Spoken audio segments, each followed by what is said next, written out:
क्या आपने कभी सोचा है कि चुप रहने से आपकी जिंदगी में चमत्कार कैसे हो सकते हैं? जब गौतम बुद्ध अपने संघ में किसी नए व्यक्ति का स्वागत करते थे तो सबसे पहले उन्हें मौन की शक्ति सिखाते थे। सोचिए, आज के दौर में जहां हर तरफ शोर और तनाव है, अगर हम शांत रहने की कला सीख लें तो हमारी जिंदगी कैसे बदल सकती है। इस वीडियो में जानिए वो 10 मौके जब चुप रहना आपकी जिंदगी को चमत्कारिक रूप से बदल सकता है। तो अंत तक जरूर देखिए। संध्या काल का समय था। गुरु ने अपने सभी शिष्यों को बुलाकर एक अनोखा आदेश दिया। उन्होंने कहा, कल सुबह सभी लोग नदी में स्नान करके कुटिया के सामने उपस्थित हों। शिष्य हैरान थे, कुछ सोचने लगे, क्या हमने कोई गलती की है? तो कुछ बोले, हो सकता है कि गुरुजी कोई महत्वपूर्ण ज्ञान देने वाले हों। उस रात सभी शिष्य समय पर सो गए और अगले दिन सूरज उगने से पहले नदी में स्नान कर कुटिया के सामने जमा हो गए। गुरुजी वहां पहले से ही ध्यान की मुद्रा में बैठे थे। गुरुजी ने शांति से अपनी आंखें खोली और कहा, आज मैं तुम्हें चुप रहने की शक्ति के बारे में बताऊंगा। उनकी आवाज में गहराई और संयम था। उन्होंने कहा, अगर तुम इन 10 मौकों पर चुप रहना सीख गए तो तुम्हारी जिंदगी में वो सब आएगा जिसकी तुमने कल्पना भी नहीं की होगी। लेकिन याद रखो, मौन और वाणी का संतुलन जरूरी है। जैसे ज्यादा बारिश हो जाए तो बाढ़ आ जाती है और ज्यादा धूप हो तो सूखा पड़ता है। गुरुजी ने यह कहते हुए अपनी बात शुरू की। सबसे पहले जरूरत से ज्यादा बोलना बंद करो। जितनी कम और सटीक बातें करोगे, लोग तुम्हारी बात को उतना ही गंभीरता से लेंगे। क्या आप जानना चाहते हैं कि वो 10 मौके कौन कौन से हैं जहां चुप रहकर आप चमत्कारिक बदलाव ला सकते हैं? तो वीडियो को पूरा देखें और हमें बताएं कि कौन सी बात ने आपको सबसे ज्यादा प्रभावित किया। गुरु ने अपने शिष्यों को शांत स्वर में समझाना शुरू किया। उन्होंने कहा, पहला मौका जहां पर इंसान को चुप रहना चाहिए वो है बिना तथ्य के बोलने से बचना। अगर तुम्हारे पास कोई तथ्य नहीं है तो चुप रहना ही सबसे बुद्धिमानी भरा कदम है। मौन रहने से न केवल तुम्हारे शब्दों का महत्व बढ़ता है बल्कि तुम्हारे दिमाग को नई सोचने की शक्ति मिलती है। बहुत बार लोग बिना सोचे समझे या जानकारी के बातें करने लगते हैं। ऐसा करने से उनका मजाक उड़ाया जाता है और लोग उन पर भरोसा करना बंद कर देते हैं। बिना ज्ञान के अपनी राय देने से न केवल तुम अपना समय खराब करते हो बल्कि दूसरों की नजरों में भी अपना सम्मान खो बैठते हो। याद रखो, मौन रहकर सीखने की कोशिश करना बोलने से कहीं ज्यादा बेहतर है। गुरु ने उदाहरण देते हुए कहा, कुछ लोग हर जगह अपनी उपस्थिति जताने के लिए कुछ न कुछ बोलते रहते हैं, लेकिन उन्हें खुद नहीं पता होता कि क्या कहना सही है। जब ऐसा होता है तो उनकी बातें खत्म होते ही लोग उनका मजाक बनाने लगते हैं। इसलिए जब तक तुम्हें किसी विषय की पूरी जानकारी न हो तब तक चुप रहना ही बुद्धिमानी है। शिष्य चुपचाप गुरु की बातों को सुनते रहे। गुरु ने अपनी बात को आगे बढ़ाते हुए दूसरा महत्वपूर्ण मौका बताया। उन्होंने कहा, जब तुम्हारे शब्द किसी को ठेस पहुंचा सकते हो तब चुप रहना ही सबसे सही है। गुरु ने कहा, हमेशा इस बात का ध्यान रखो कि तुम्हारे शब्दों से किसी के दिल को चोट ना पहुंचे। किसी कमजोर व्यक्ति के बारे में बुरा बोलकर तुम बड़े नहीं बन सकते। वास्तव में बड़ा वही होता है जो दूसरों की इज्जत करता है। याद रखो, किसी को नीचा दिखाने से तुम्हारी प्रतिष्ठा बढ़ती नहीं है बल्कि गिरती है। अपने से छोटे लोगों का सम्मान करना सीखो, क्योंकि हो सकता है कि आज जो व्यक्ति पद में तुमसे छोटा है वह कल तुमसे बड़ा बन जाए। गुरु ने आगे कहा, कुछ लोग अकड़कर और कटु शब्दों में दूसरों को नीचा दिखाने की कोशिश करते हैं, लेकिन ऐसा करने से वे दूसरों की नजरों में गिरते चले जाते हैं।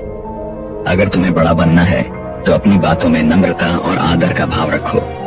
अपने वाक्यों में भाई बहन, माता पिता, मित्र जैसे संबोधनों का प्रयोग करो। ऐसा करने से न केवल लोग तुम्हारी बातों को सराहेंगे बल्कि तुम्हारी प्रतिष्ठा भी बढ़ेगी।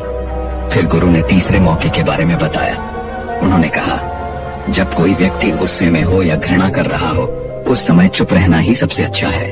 गुरु ने समझाया, अगर कोई अपना सगा संबंधी या कोई अन्य व्यक्ति तुम पर क्रोध कर रहा हो या अपमानित कर रहा हो तो उस समय चुप रहना ही सही है। जब तुम चुप रहते हो तो गुस्से का गुब्बार अपने आप शांत हो जाता है। अगर तुम सही हो तो समय का इंतजार करो। वही व्यक्ति जो आज तुम पर गुस्सा कर रहा है अपनी गलती का एहसास होने पर कल तुमसे माफी मांग लेगा। गुरु ने अपनी बात खत्म करते हुए कहा, सुनो शिष्यों, बोलने और चुप रहने का संतुलन ही तुम्हारी असली ताकत है। जब भी बोलो सोच समझ कर बोलो। और जहाँ चुप रहना जरूरी हो वहाँ मौन को अपनाओ। यही तुम्हें एक बेहतर इंसान बनाएगा। शिष्य गुरु की बातें सुनकर प्रेरित हुए और अपने जीवन में मौन की शक्ति को अपनाने का निश्चय किया। गुरु ने अपने शिष्यों को आगे समझाते हुए कहा, अगर कोई सगा संबंधी आप पर क्रोध कर रहा हो और आप उस समय चुप रहते हैं तो यह आपकी विनम्रता और सम्मान का प्रतीक है। इससे न कोई बड़ा होता है न कोई छोटा। यदि क्रोध की स्थिति में आप चुप रह सकते हैं या वहां से बिना किसी का अनादर किए चले जाते हैं तो यह आपके रिश्तों को मजबूत बनाएगा। याद रखो, क्रोध हमेशा क्रोध करने वाले को ही नुकसान पहुंचाता है। गुरु ने एक कहानी सुनाते हुए कहा, एक बार एक सांप जंगल से भागते हुए एक राजा के महल में पहुंच गया। लोगों ने उसे परेशान करना शुरू किया, जिससे वह गुस्से में आ गया। गुस्से में आकर सांप ने वहां पड़ी एक तलवार को कसकर लपेट लिया, लेकिन तलवार की तेज धार ने उसके शरीर को काट दिया और अंततः उसकी मृत्यु हो गई। यह बताता है कि गुस्सा भी उसी तरह हमें नुकसान पहुंचाता है जैसे उस सांप को हुआ था। गुरु ने आगे कहा, गुस्से से बचने का सबसे अच्छा तरीका है ध्यान का अभ्यास।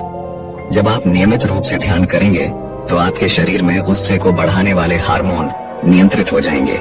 इससे आप आसानी से अपने गुस्से पर काबू पा सकते हैं। उन्होंने शिष्यों को यह भी सिखाया कि जब गुस्सा आए तो सबसे पहले खुद से यह सवाल करो, क्या मेरा गुस्सा जायज है? अगर गुस्सा अनावश्यक है तो चुप रहने का प्रयास करो, और यदि फिर भी गुस्सा शांत न हो तो उस स्थान से दूर चले जाओ। समय के साथ आपका मन शांत हो जाएगा। गुरु ने चौथे मौके के बारे में बताया, ऐसी स्थिति जहां किसी मुद्दे से आपका कोई लेना देना न हो, वहां पर चुप रहना ही सबसे समझदारी है। बिना वजह दूसरों के विवाद में बोलने से केवल आपका ही नुकसान होगा। गुरु ने आगे समझाया, कुछ लोग दूसरों के मामलों में बिना सोचे समझे कूद पड़ते हैं। इससे न केवल उनकी प्रतिष्ठा खराब होती है बल्कि लोग उनकी मर्यादा पर भी सवाल उठाने लगते हैं। अगर दो लोगों के बीच विवाद चल रहा हो तो तब तक उसमें हस्तक्षेप मत करो जब तक कि वे खुद आपसे मदद न मांगे। याद रखो, दूसरों की निजी जिंदगी में दखल देना आपकी छवि को नुकसान पहुंचा सकता है। गुरु ने पांचवें मौके पर जोर देते हुए कहा, जहां आपके शब्दों से किसी मित्र या परिवार के सम्मान को ठेस पहुंच सकती हो वहां चुप रहना ही उचित है। उन्होंने कहा, हमारे शब्दों का असर केवल सामने वाले पर नहीं बल्कि उनके संबंधों और प्रतिष्ठा पर भी पड़ता है। इसलिए यह जरूरी है कि हम सोच समझकर बोलें। किसी के परिवार या मित्रों की बुराई करके आप उनकी नजरों में अच्छे नहीं बन सकते। गुरु ने अपनी बात खत्म करते हुए कहा, याद रखो, मौन वह शक्ति है जो न केवल तुम्हें महान बनाएगी बल्कि तुम्हारे रिश्तों को भी मजबूत करेगी। इसलिए इन मौकों पर चुप रहना सीखो। यही तुम्हें एक समझदार और सम्मानित इंसान बनाएगा। गुरु ने शिष्यों को संबोधित करते हुए कहा, ऐसे कई मौके आते हैं जब चुप रहना ही सबसे बड़ा गुण होता है। जैसे किसी के परिवार या मित्रों के बारे में बुरा बोलने से बचना। अगर आप ऐसा करते हैं तो इससे आपकी छवि खराब होती है। रिश्ते जो आसानी से सुलझाए जा सकते हैं वे हमारे कठोर शब्दों के कारण और भी उलझ जाते हैं। उन्होंने आगे समझाया, बात करते समय चिल्लाने से बचो। चिल्लाने से सिर्फ आपके व्यवहार की खराब छवि बनती है। अगर आप अपनी बात शांतिपूर्ण तरीके से नहीं कह सकते तो चुप रहना ही बेहतर है। याद रखो, ज्यादा बोलने से चीजें अक्सर बिगड़ती हैं। कई बार रिश्ते केवल ऊंची आवाज या कठोर शब्दों की वजह से टूट जाते हैं। इसलिए अपनी आवाज में मिठास रखो। गुरु ने उदाहरण देते हुए कहा, मजाक भी हमेशा सोच समझ कर करो। मजाक में ऐसे शब्दों का इस्तेमाल न करो जो सामने वाले के दिल को चोट पहुंचा सकते हैं। अगर किसी को आपके शब्दों से ठेस पहुंचे तो चुप हो जाना ही समझदारी है।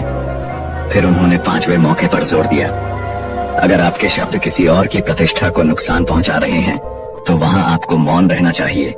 याद रखो, जब कोई व्यक्ति सामने नहीं है तो उसकी बुराई किसी और के सामने करने से बचो। यह केवल आपकी नकारात्मक छवि को उजागर करता है। गुरु ने एक और महत्वपूर्ण अवसर पर बात की जो छठा मौका था। उन्होंने कहा, जब कोई आपके सामने किसी तीसरे व्यक्ति की बुराई कर रहा हो तो उस वक्त चुप रहना ही सबसे समझदारी का काम है। ऐसे समय में अपनी राय व्यक्त मत करो।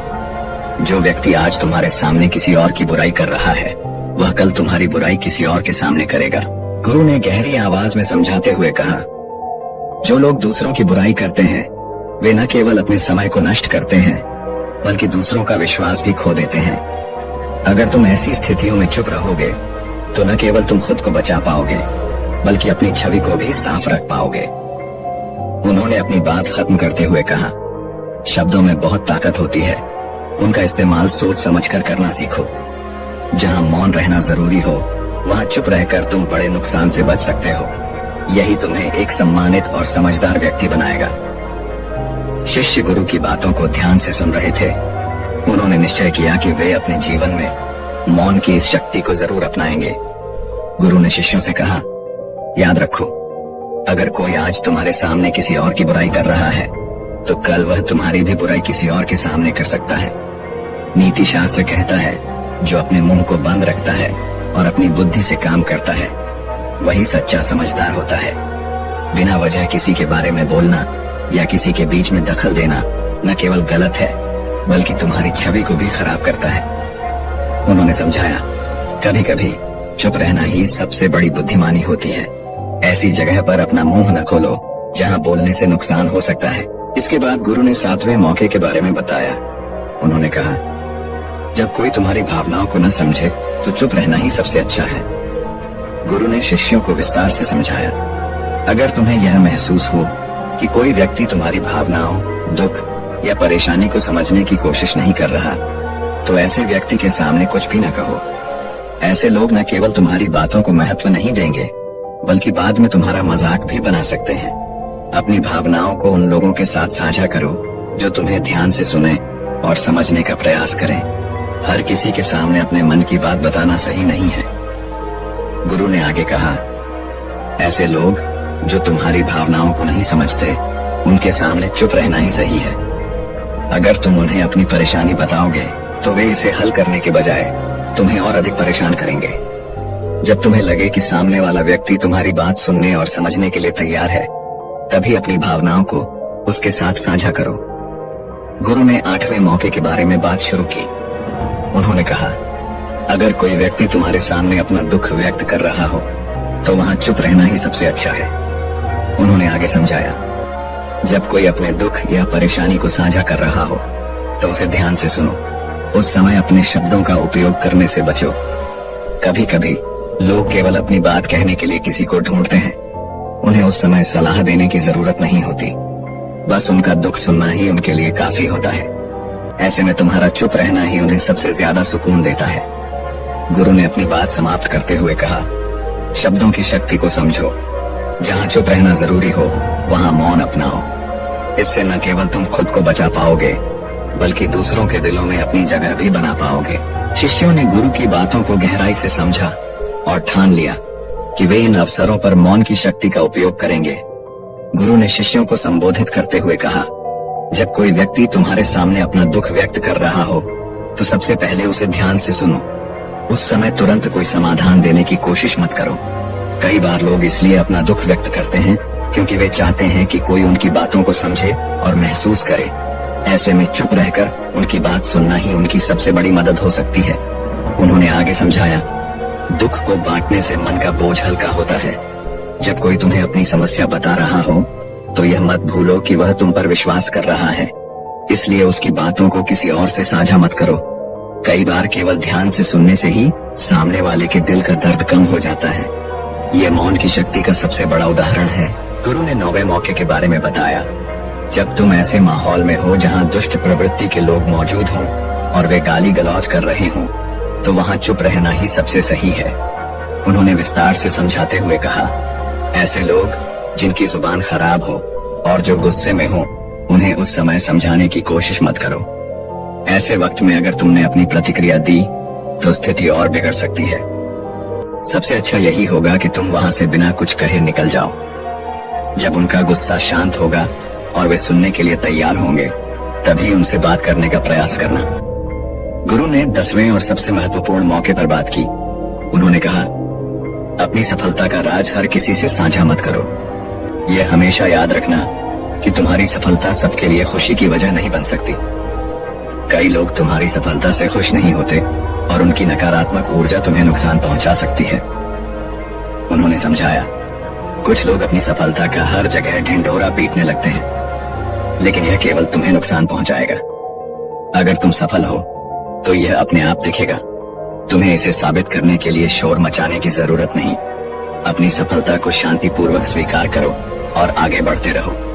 ढिंढोरा पीटने से तुम्हारी ऊर्जा कम हो सकती है और दूसरों की नकारात्मकता तुम्हें प्रभावित कर सकती है। गुरु ने अपनी बात खत्म करते हुए कहा, अगर तुम इन 10 मौकों पर चुप रहने की कला सीख जाओगे तो तुम्हारी जिंदगी में परेशानियां बहुत कम हो जाएंगी। याद रखो, मौन एक ऐसी शक्ति है जो न केवल तुम्हें सम्मान दिलाएगी बल्कि तुम्हारे रिश्तों और सफलता को भी सुरक्षित रखेगी।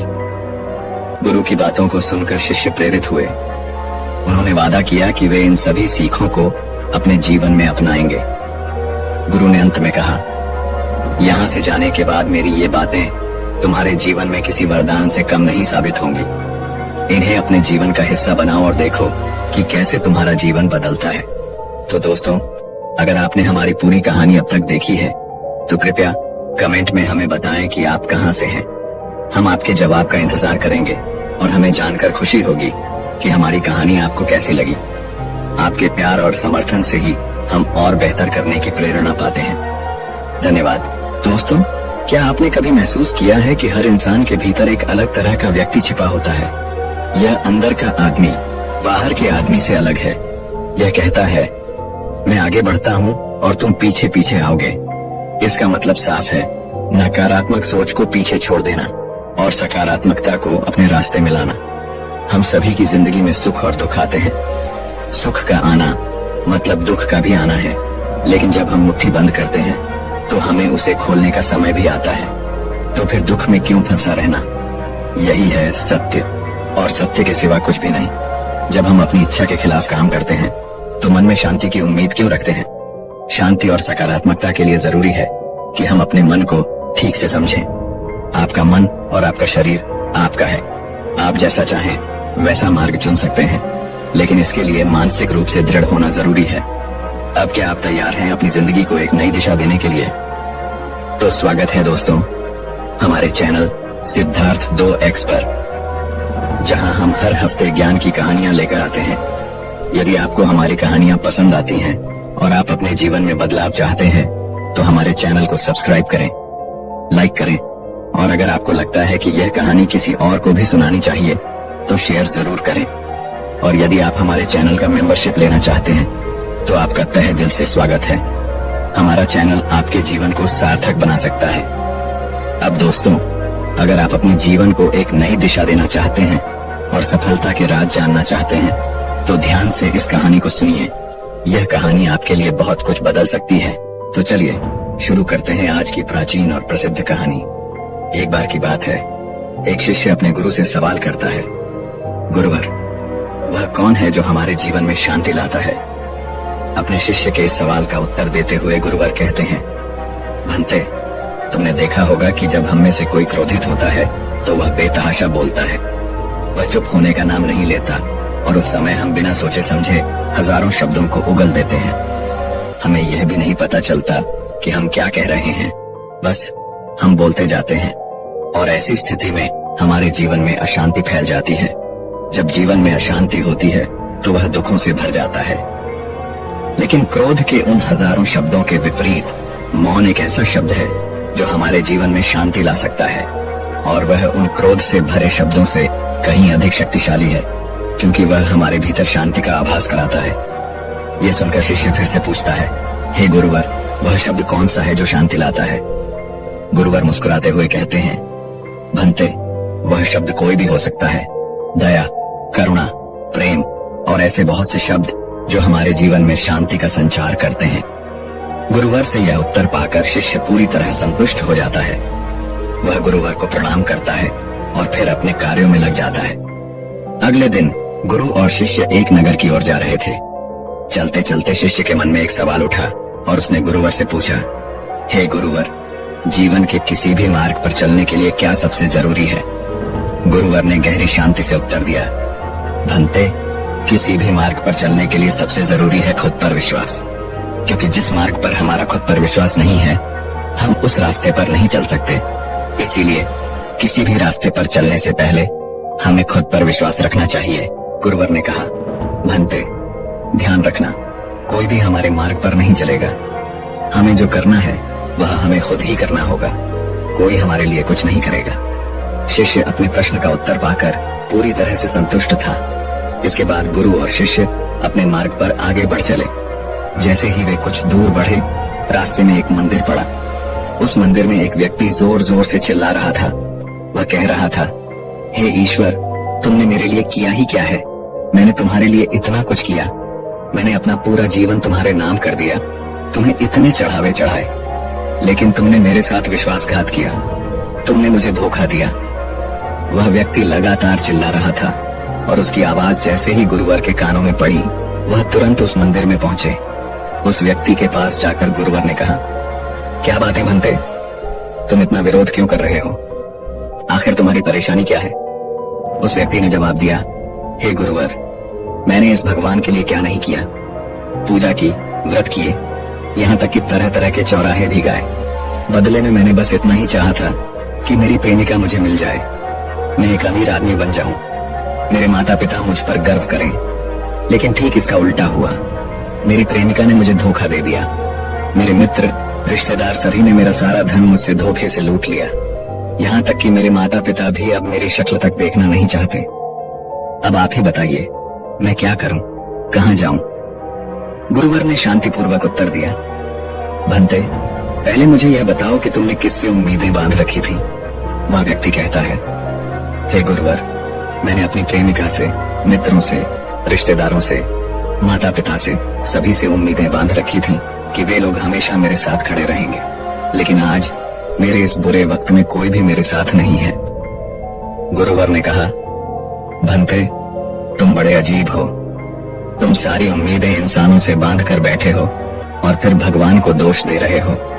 इसमें गलती तो तुम्हारी ही है, क्योंकि उम्मीदें केवल स्वयं से बांधनी चाहिए, किसी और से नहीं।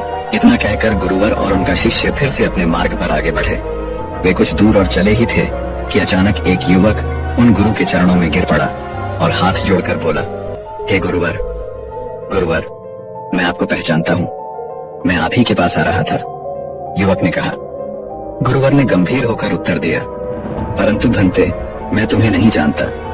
तुम कौन हो और मुझसे मिलने क्यों आ रहे थे? युवक बोला, हे गुरुवर, मैंने आपके बारे में बहुत कुछ सुना है। मैं आपका शिष्य बनना चाहता हूँ। मैं आपसे ज्ञान प्राप्त करना चाहता हूँ। कृपया मुझे अपना शिष्य बना लीजिए। गुरुवर मुस्कुराते हुए बोले, ठीक है, परंतु पहले मुझे यह तो बताओ, आखिर तुम क्या जानते हो? तुम्हें क्या क्या आता है? युवक ने गर्व से कहा, गुरुवर, आपसे पहले मैं 4 गुरुओं का शिष्य रह चुका हूँ। मैंने उनका सारा ज्ञान समेट लिया है। उनसे जो कुछ भी सीख सकता था मैंने सीख लिया है। अब तो शायद यह भी हो सकता है कि मैं आपसे ज्यादा ज्ञानी हूँ। मुझे आपसे ज्यादा ही पता हो सकता है। युवक की यह बात सुनकर गुरुवर जोर से हंस पड़े। युवक चौंकते हुए बोला, गुरुवर, इसमें हंसने वाली बात क्या है? गुरुवर मुस्कुराते हुए बोले, भंते, यह तो पाप हो गया। तुम्हारे भीतर का अहंकार साफ साफ झलक रहा है। अब भला तुम मुझसे क्या सीख पाओगे? तो चलिए आज की अद्भुत कहानी की शुरुआत करते हैं। दोस्तों, एक गुरु का एक शिष्य था जो बहुत ही मस्त मौला था। उसे किसी चीज की कोई चिंता नहीं थी। जब उसका मन करता वह उठता, खाता, पीता और सो जाता। उसका जीवन बिना किसी लक्ष्य के मस्त मौला तरीके से चलता था। लेकिन वहीं पर गुरु के बाकी शिष्य अपने जीवन को गंभीरता से लेते थे। वे अपने जीवन में एक निश्चित लक्ष्य निर्धारित करके आगे बढ़ रहे थे। वे सभी अपने कामों को नियमानुसार करते, सही समय पर करते और देखते ही देखते वे अपने जीवन में उन्नति कर रहे थे। वह मस्त मौला शिष्य जब उन बाकी शिष्यों को देखता तो वह उन पर हंसा करता। वह मन ही मन सोचता, इनका जीवन कितना बेरंग है, ये लोग कितनी मेहनत कर रहे हैं, मेरा जीवन तो कितना मस्त है, कोई चिंता नहीं। यह शिष्य हर सुबह उठता, अपना कार्य करता, गुरु से उपदेश ग्रहण करता और फिर भिक्षा मांगने के लिए निकल पड़ता। जब वह शाम को भिक्षा लेकर वापस लौटता तो भोजन तैयार करता, भोजन करता और फिर सो जाता। वह मन ही मन सोचता, क्या यही जीवन है? हर दिन वही काम करते हुए जीवन का कोई अर्थ नहीं है। ये सब सोचते हुए वह खुश हो जाता और खुद को सबसे श्रेष्ठ मानने लगता। लेकिन जैसे जैसे समय बीतता गया वह मस्त मौला शिष्य वहीं का वहीं पड़ा रहा। आश्रम के बाकी शिष्य धीरे धीरे आगे बढ़ने लगे और सफलता की ऊंचाइयों को छूने लगे। वह मस्त मौला शिष्य यह सब देखकर मन ही मन जलने लगा और उसकी ईर्ष्या बढ़ने लगी। गुरुवर ने गहरी शांति से उत्तर दिया, बेटा तुम अवश्य सीख सकते हो, लेकिन जैसे एक पानी से भरा हुआ घड़ा है, अगर उसमें और पानी डाला जाए तो वह सारा पानी जमीन पर गिर जाएगा, मगर यदि वह घड़ा खाली है तो उसमें पानी भरा जा सकता है। गुरुवर ने कहा, ठीक उसी प्रकार तुम अपनी सीखने की क्षमता भूल चुके हो, इसलिए सबसे पहले जाओ और अपनी सीखने की क्षमता पुनः प्राप्त करो। यह कहकर गुरुवर और उनका शिष्य अपने मार्ग पर आगे बढ़ चले। वे कुछ ही दूर चले थे कि उन्होंने देखा कुछ विद्वान आपस में बहस कर रहे थे। दोनों जोर जोर से चिल्ला रहे थे और कोई भी हार मानने के लिए तैयार नहीं था। उनका विवाद एक छोटे से मुद्दे पर था, ध्यान, प्रेम और ज्ञान। वे दोनों आपस में बहस कर रहे थे, लेकिन कोई भी एक दूसरे की बात सुनने को तैयार नहीं था। तभी गुरुवर वहां पहुंचे और एक विद्वान उनसे बोले, हे गुरुवर, आप ही बताइए, ध्यान, प्रेम और ज्ञान क्या है? हम में से कौन सच बोल रहा है, यह आप ही बता सकते हैं।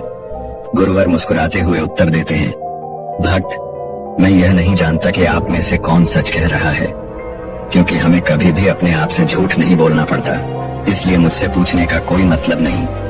लेकिन मेरी बात ध्यान से सुनो। जिसने खुद में परमात्मा को देख लिया वह ध्यानी है, जिसने दूसरों में परमात्मा को देख लिया वह प्रेमी है, और जिसने परमात्मा को सब में देख लिया वही ज्ञानी है। गुरुवर की यह बात सुनकर वहां मौजूद सभी विद्वान पूर्ण रूप से शांत हो गए थे। गुरु के शब्दों का किसी के पास कोई जवाब नहीं था। इतना कहकर गुरुवर और उनका शिष्य अपने मार्ग पर फिर से बढ़ने लगे। वे कुछ और दूर बढ़े थे कि तभी उनके सामने दो व्यक्ति आ खड़े हुए। वे दोनों एक दूसरे को घूर रहे थे। हालांकि वे एक दूसरे से कुछ कह नहीं रहे थे, लेकिन उनकी आंखों में एक ऐसी चिंगारी थी जैसे वे एक दूसरे पर झपट पड़ने वाले हों। शिष्य यह देखकर थोड़ा भ्रमित हो गया और उसने गुरुवर से पूछा, हे गुरुवर, ये दोनों क्या कर रहे हैं? गुरुवर ने उत्तर दिया, भंते, ये दोनों आपस में लड़ रहे हैं। शिष्य अचरज में पड़कर बोला, गुरुवर, आप कैसी बातें कर रहे हैं? ये दोनों तो चुपचाप खड़े हैं, वे लड़ते हुए तो दिखाई नहीं दे रहे हैं, फिर आप यह क्यों कह रहे हैं कि वे आपस में लड़ रहे हैं? गुरुवर मुस्कुराए और जवाब दिया, भंते, झगड़ा करने के लिए केवल एक शब्द ही काफी है, और वह शब्द अभी तक इन दोनों ने इस्तेमाल नहीं किया है। इनमें से कोई भी यदि वह शब्द बोले तो इनके बीच झगड़ा तुरंत शुरू हो जाएगा। बिना शब्दों के आप अपना क्रोध तो व्यक्त कर सकते हैं, लेकिन बिना शब्दों के जो प्रेम प्रकट होता है वही सच्चा प्रेम है। जहां आपको कुछ कहने की आवश्यकता पड़े वहां प्रेम अधूरा होता है। और याद रखना, झगड़ा करने के लिए केवल एक शब्द ही काफी होता है। जैसे ही आपने झगड़ा करने के लिए एक शब्द कहा, उसी क्षण उसके बाद हजारों शब्द अपने आप प्रकट होने लगेंगे और वह बातें कहीं से कहीं पहुंच जाएंगी। इसी प्रकार यदि इन दोनों में से किसी ने भी एक शब्द कहा तो उनका झगड़ा अवश्य ही शुरू हो जाएगा। लेकिन अगर इनमें से कोई भी अपनी भावनाओं पर नियंत्रण पाले और शब्दों का प्रयोग नहीं करे तो वे इस झगड़े से बच जाएंगे। गुरुवर अपने शब्द कह ही रहे थे कि तभी उनमें से एक युवक दूसरे युवक से बोला, घूर क्या रहा है? मारेगा मुझे? मार मार मार के दिखा। दूसरे युवक ने जवाब दिया, दोबारा मेरे सामने आया ना तो मैं तुझे छोड़ूंगा नहीं, अब भाग जा यहाँ से। इसके बाद दोनों युवक आपस में आरोप प्रत्यारोप करने लगे। देखते देखते वे दोनों एक दूसरे से भिड़ गए और जल्द ही हाथापाई भी हो गई। गुरुवर के आदेश पर शिष्य ने जैसे तैसे उन दोनों को अलग किया और फिर गुरुवर ने उन्हें समझा बुझाकर उनके घर भेज दिया। इसके बाद गुरु और शिष्य अपने मार्ग पर आगे बढ़ चले। कुछ समय बाद वे उस नगर में पहुंच गए जहां जाने के लिए वे निकले थे। नगर में पहुंचने पर गुरुवर ने दरवाजे पर भिक्षा मांगी। उस घर से एक महिला बाहर आई और उसने गुरुवर को बहुत अपशब्द कहे, उन्हें भला बुरा कहा और फिर दरवाजा बंद कर दिया।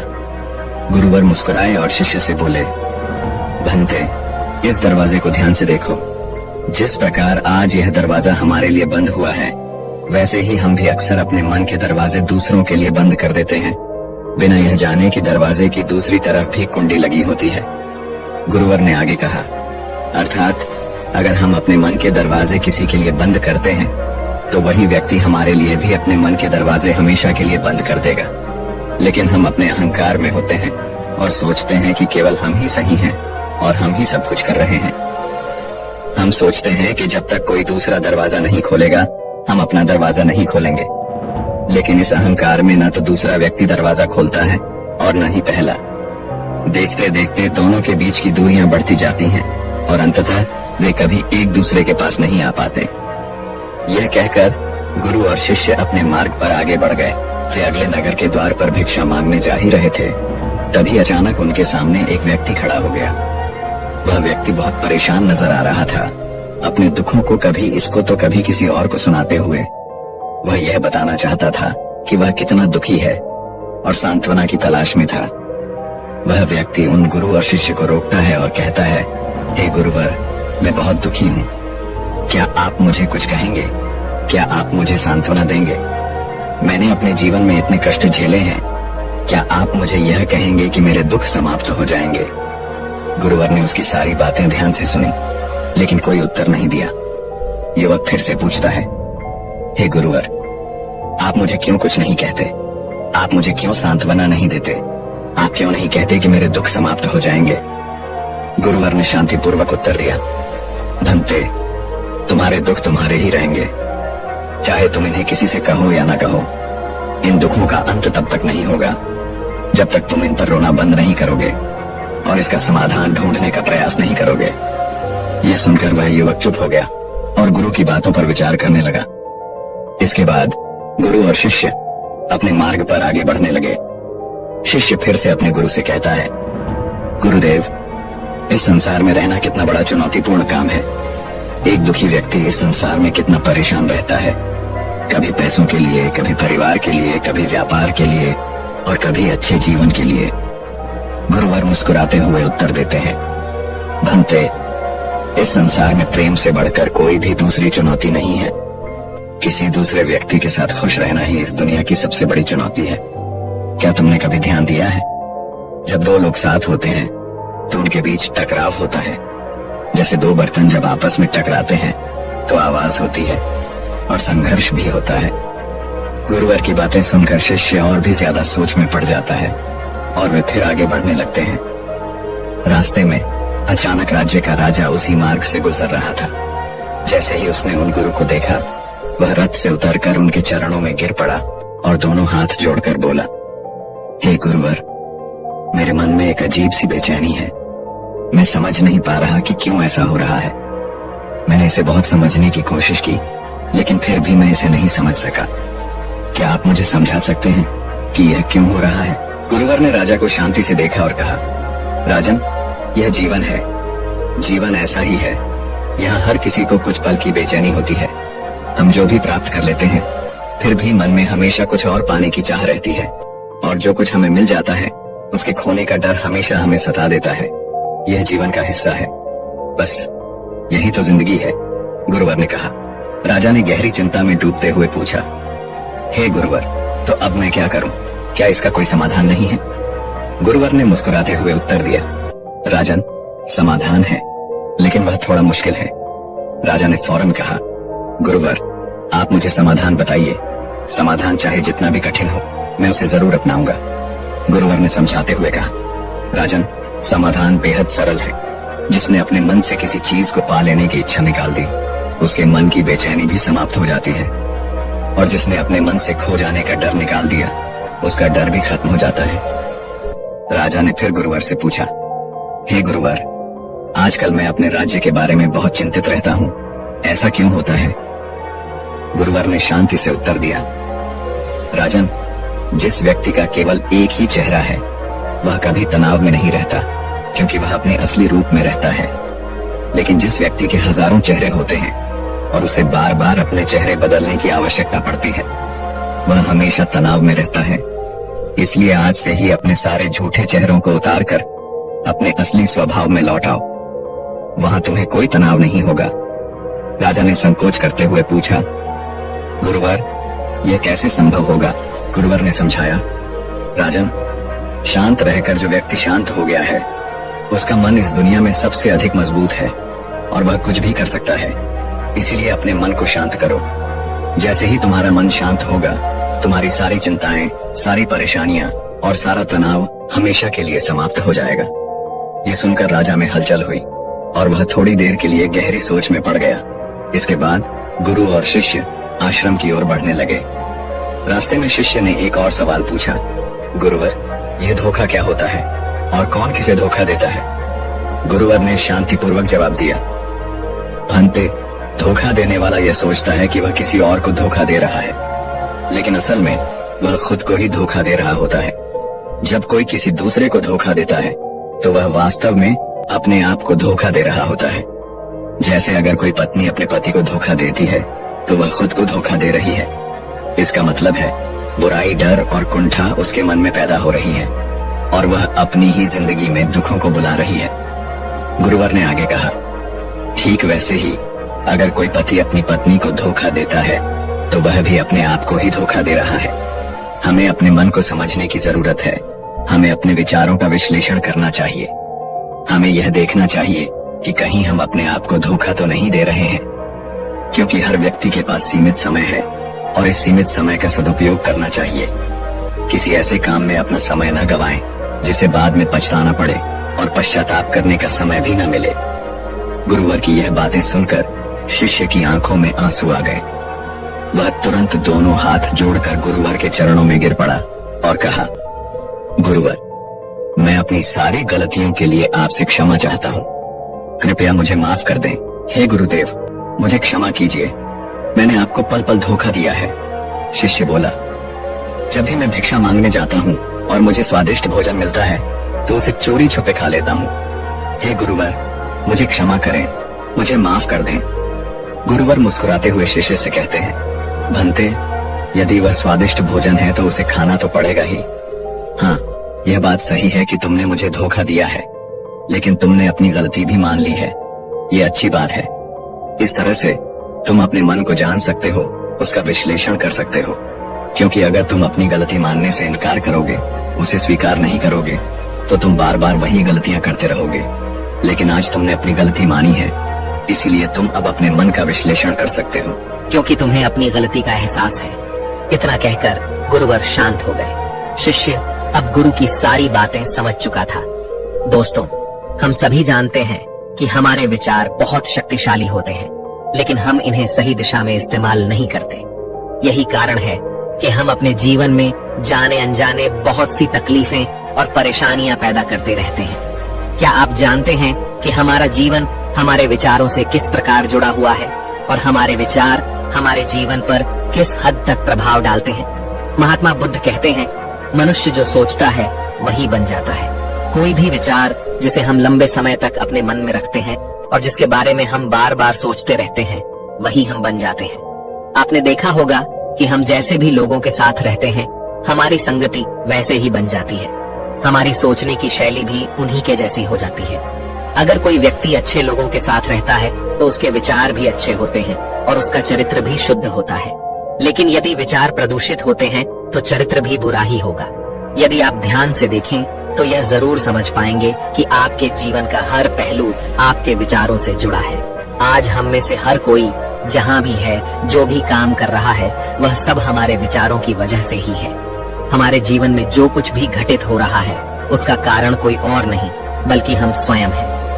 हमारे अच्छे और बुरे विचार किसी न किसी तरह से हमारे जीवन को प्रभावित करते हैं। यदि आप अच्छा सोचते हैं तो आपके जीवन में अच्छा ही घटित होगा, लेकिन यदि आप नकारात्मक सोचते हैं तो आपके जीवन में दुख, तकलीफ और परेशानियां उत्पन्न होंगी। महात्मा बुद्ध कहते हैं, हम जैसा सोचते हैं वैसा ही हमारा चरित्र बन जाता है।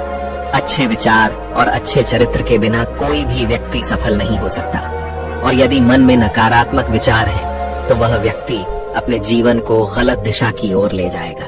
ठीक उसी प्रकार जैसे हमारे जीवन में हमने अपने विचारों और कर्मों के माध्यम से कई बीज बो दिए हैं, उन बीजों का फल हमें सुख या दुख दे सकता है।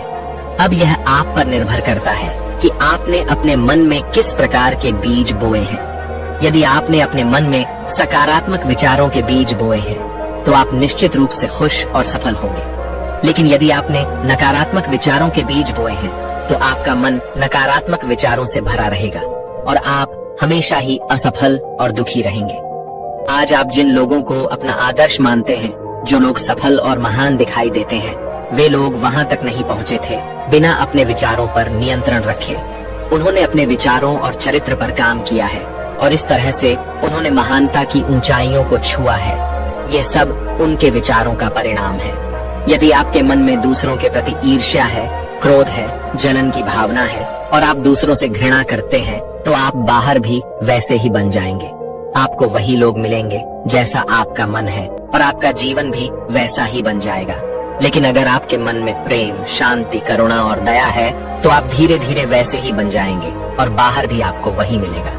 आप वैसे ही लोगों को अपनी ओर आकर्षित करेंगे और आपका जीवन सम्मान और प्यार से भर जाएगा। वास्तविकता में मनुष्य अपने जीवन का निर्माता स्वयं होता है। हम ही अपने भविष्य को बना सकते हैं या बिगाड़ सकते हैं।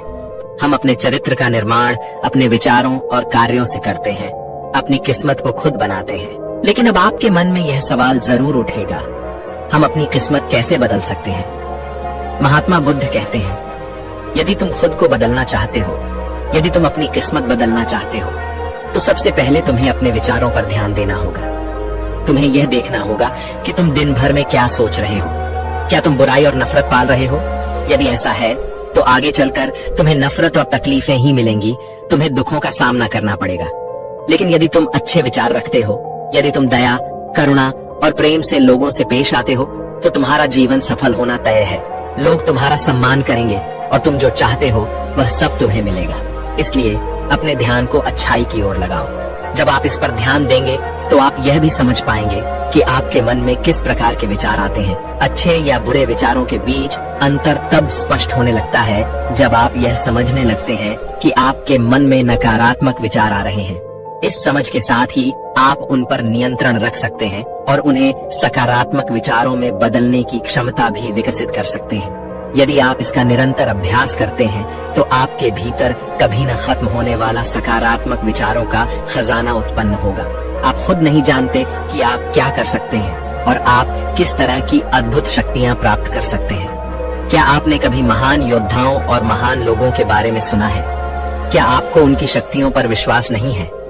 तो आपको इतना तो जरूर विश्वास होगा कि आग के बिना धुआं नहीं होता।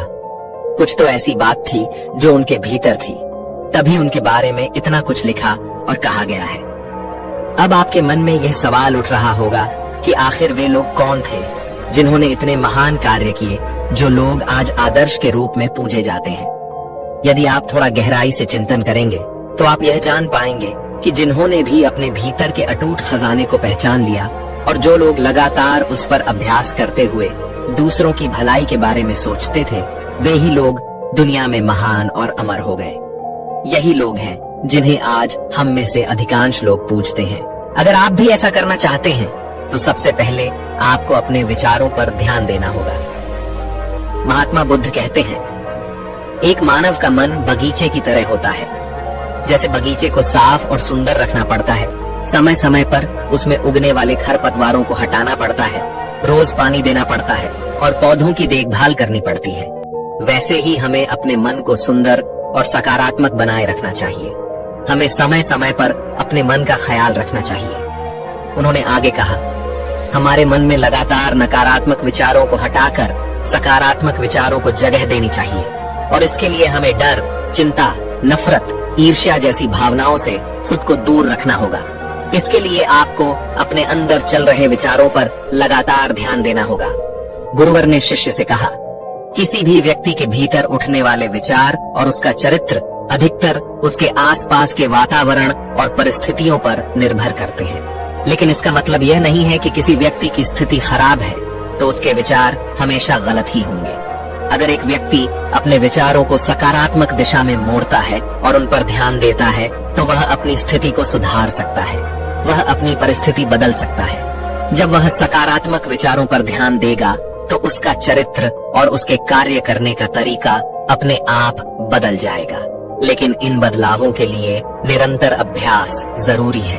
यह बदलाव एक दिन में नहीं होगा, बल्कि हमें धीरे धीरे इन चीजों को सीखते रहना होगा। हमें अपने विचारों पर ध्यान देना होगा, उनके काम करने के तरीकों को समझना होगा। आपको सबसे पहले यह स्वीकार करना होगा कि जो काम सामने वाला कर सकता है वही काम आप भी कर सकते हैं। अगर कोई व्यक्ति अपने काम में उन्नति कर रहा है तो आप भी कर सकते हैं। आपको कोई नहीं रोक सकता सिवाय आपके अपने विचारों के। बस आपको इसका अभ्यास करते रहना है। नई चीजें सीखने की जरूरत है। जैसे जैसे आपका मन बदलेगा, आपकी परिस्थितियां भी बदलने लगेंगी। आप जो विचार अपने मन में डालते हैं वह धीरे धीरे आपके चरित्र और कार्य में दिखने लगेंगे। और एक बार अगर वह सकारात्मक विचारों का बीज आपके मन में पूरी तरह जड़ जमा लेता है तो वह धीरे धीरे बड़ा होता जाएगा। जैसे जैसे वह बढ़ेगा, आपका मन भी बदलने लगेगा और आप सकारात्मकता की ओर बढ़ने लगेंगे। आप तरक्की की ओर बढ़ने लगेंगे और फिर आपको सफलता से कोई नहीं रोक सकता। लेकिन ध्यान रखें, अगर वह बीज नकारात्मक है तो असफलता से भी कोई नहीं बचा सकता। इसलिए हमें अपने भीतर आ रहे विचारों को जागरूक होकर देखना चाहिए, उन्हें समझना चाहिए और उन पर नियंत्रण रखना चाहिए। एक बात हमेशा ध्यान रखें, हमें वह नहीं मिलता जो हम चाहते हैं, बल्कि हमें वह मिलता है जो हम हैं और हम अपने विचार हैं। इसलिए इच्छा करना और उस इच्छा के बारे में अच्छे विचार रखना और उसे पूरा करने के लिए कड़ी मेहनत करना, ये दो अलग अलग चीजें हैं। इच्छाएं तो हर पल हमारे मन में आती रहती है और हम में से हर कोई इच्छा करता ही है, लेकिन उस इच्छा के बारे में लगातार सकारात्मक सोचना और उसे पाने के लिए कड़ी मेहनत करना, यह बहुत कम लोग कर पाते हैं। इसलिए अगर आप अपनी परिस्थिति बदलना चाहते हैं तो सबसे पहले आपको खुद को बदलना होगा। ज्यादातर लोग अपनी परिस्थितियों को बदलना तो चाहते हैं, लेकिन वे अपनी सोच और काम करने के तरीके को बदलना नहीं चाहते। और अगर वे ऐसे ही रहते हैं तो उनकी हालत कभी नहीं बदलेगी। अब आपके मन में यह सवाल उठेगा कि क्या हमारे विचार हमारे मस्तिष्क पर प्रभाव डालते हैं? तो इसका जवाब है हाँ, क्योंकि हमारा शरीर हमारे मस्तिष्क का गुलाम है और हम जो भी सोचते हैं उसका पहला असर हमारे शरीर पर ही पड़ता है। आपने देखा होगा कि जो लोग बहुत ज्यादा चिंता करते हैं उनके शरीर पर भी इसका असर दिखाई देता है। उनका चेहरा पीला पड़ जाता है, उनकी आंखों में थकावट होती है और उनका शरीर भी तनाव से जूझता है। वही लोग जो अच्छे और सकारात्मक विचार रखते हैं, उनका शरीर भी ताजगी से भरा हुआ दिखता है, क्योंकि उनके विचार उनके शरीर में शांति और संतुलन लाते हैं। जो लोग हमेशा डरते हैं वे तकलीफ और परेशानियों में घिरे रहते हैं। ऐसे लोग जल्दी बीमार पड़ जाते हैं, क्योंकि उनका मानसिक और शारीरिक स्वास्थ्य उनके विचारों पर निर्भर करता है। इसी तरह जो लोग दूसरों से ईर्ष्या करते हैं और नकारात्मक सोच रखते हैं, वे भी जल्दी मानसिक और शारीरिक बीमारियों का शिकार हो जाते हैं। यदि आप भी ऐसा सोचते हैं तो एक दिन ऐसा हो सकता है। इसके विपरीत जो लोग हमेशा खुश रहते हैं, दूसरों के बारे में अच्छा सोचते हैं और सकारात्मक रहते हैं, वे हमेशा स्वस्थ रहते हैं। उनकी ऊर्जा स्थिर रहती है और इसका सबसे पहले सकारात्मक प्रभाव उनके शरीर पर पड़ता है। जिस व्यक्ति का मन शांत होता है, उसके शरीर की आधी बीमारियां अपने आप ठीक हो जाती हैं। हमारे विचार हमारे पूरे शरीर को ठीक करने में कितनी महत्वपूर्ण भूमिका निभाते हैं, यह जानना बहुत जरूरी है। हमारी सोच हमारे शरीर के स्वस्थ रहने या बीमार रहने में अहम भूमिका निभाती है। एक कमजोर और नकारात्मक विचार हमारे शरीर को भी कमजोर बना सकता है। आपने देखा ही होगा कि जो लोग बीमारियों से सबसे ज्यादा डरते हैं, उन्हें वही बीमारियां सबसे पहले घेरती हैं। जबकि जो लोग अपने बारे में अच्छा सोचते हैं और हमेशा खुश रहते हैं, वे हमेशा स्वस्थ और मजबूत रहते हैं। महात्मा बुद्ध कहते हैं, हमारा शरीर केवल एक उपकरण है और हमारा मस्तिष्क इस उपकरण को नियंत्रित करता है। जैसे अच्छे भोजन से शरीर स्वस्थ रहता है, वैसे ही अच्छे विचार हमारे शरीर के लिए आवश्यक होते हैं। जैसे ही आपके विचार शुद्ध होंगे, इसका सबसे पहला असर आपके शरीर पर ही दिखाई देगा। आपके शब्द और सकारात्मक सोच आपको कभी भी खराब खाना खाने की अनुमति नहीं देंगे।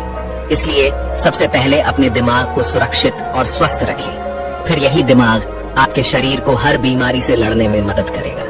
यदि कोई बीमार व्यक्ति अपने शरीर को पूरी तरह स्वस्थ बनाना चाहता है, तो उसे सबसे पहले अपने दिमाग और शरीर को स्वस्थ बनाना चाहिए।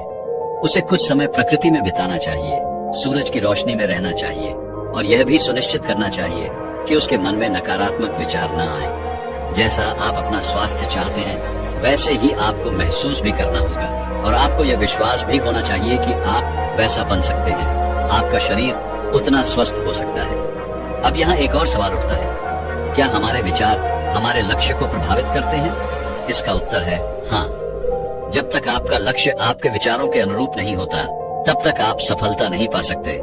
इसका मतलब ये है कि आप हर दिन जो नया सोचते हैं, जैसे आज मैं यह करना चाहता हूँ या कल मुझे यह बनना है, ये सभी सोचें बहुत महत्वपूर्ण होती हैं। लेकिन जब तक आप अपने लिए एक स्थिर लक्ष्य निर्धारित नहीं करते, तब तक आप कोई बड़ा काम नहीं कर सकते। यह नियम है कि जो काम हम बार बार करते हैं, उसी काम में हम आश्चर्यजनक सफलता प्राप्त कर पाते हैं। अगर आप हर दिन अपना लक्ष्य बदलते रहेंगे, तो आप कभी अपने लक्ष्य में सच्ची सफलता नहीं पा सकेंगे। स्थिर लक्ष्य ही आपको सही दिशा में आगे बढ़ने में मदद करता है और सफलता की ओर ले जाता है। तो अगर आप कहीं नहीं जा रहे हैं, तो इसका मतलब ये है कि आपके जीवन में एक निश्चित लक्ष्य का होना बहुत जरूरी है। आपको अपनी पूरी मेहनत और लगन से उस लक्ष्य को पूरा करने में जुट जाना चाहिए। इसके लिए आपको अपने सभी विचारों को अपने लक्ष्य पर केंद्रित करना होगा, अन्यथा आपके विचार बिखरे रहेंगे। और अगर शुरुआत में आपको सफलता नहीं मिलती या एक बार आप असफल हो जाते हैं, तो दूसरों को देखकर आपके मन में यह ख्याल आ सकता है, यह काम तो कितना आसान था, फिर भी मुझसे नहीं हो रहा। लगता है मैं नहीं कर सकता, ये मेरे बस का नहीं है। जब ऐसा होता है, तो हम दूसरों को देखकर किसी नए कार्य की ओर आकर्षित हो जाते हैं। हमें लगता है कि दूसरा काम तो और आसान है, हम उसमें जरूर सफल हो जाएंगे।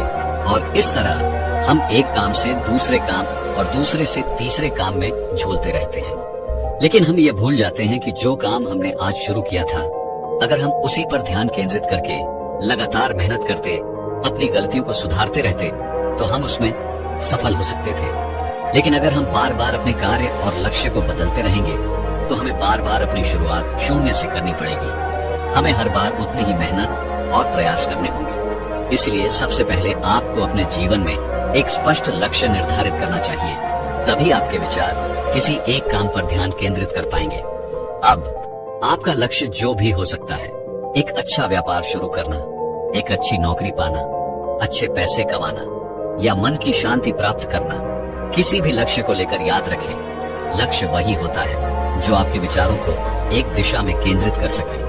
अगर आप बार बार अपने लक्ष्य को हासिल करने में असफल हो रहे हैं, तो इसका मतलब यह नहीं कि आप इसे हासिल नहीं कर सकते, बल्कि इसका मतलब है कि आपके पास अपने लक्ष्य को प्राप्त करने का तरीका सही नहीं है। इसलिए आपको अपना लक्ष्य बदलने की बजाय अपनी सोच और काम करने के तरीके को बदलना होगा।